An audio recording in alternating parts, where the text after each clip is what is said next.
জায়গাটা কি চমৎকার, রাস্তাটা কত সুন্দর, পথের দুই ধারে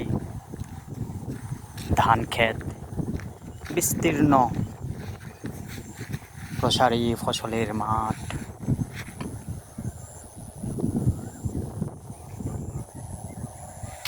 খুবই ভালো লাগছে জায়গাটা, যেদিকে চোখ যায় শুধু ফসল, ধান ক্ষেত, আর দূরে দূরে রয়েছে গ্রামগুলো। জায়গাটা খুবই চমৎকার দেখার মতো।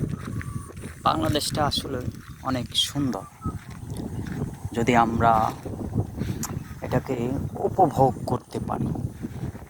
আমরা ঘুরে ঘুরে আমাদের দেশটাকে ভালো করে ভ্রমণ করতে পারি, তাহলে আমাদের দেশটা, বাংলাদেশটা যে কত সুন্দর তা আমরা বুঝতে পারবো। আর এটা বুঝতে তেমন ব্যাগ পোহাতেও হবে না, কারণ বাংলাদেশের এই সৌন্দর্যের লীলাভূমি দেখে আপনি কোথাও কোথাও চমকে উঠবেন, কোথাও কোথাও থমকে যাবেন, কোথাও কোথাও দাঁড়িয়ে থেকে শুধু অবলোকন করবেন বাংলাদেশের সৌন্দর্য।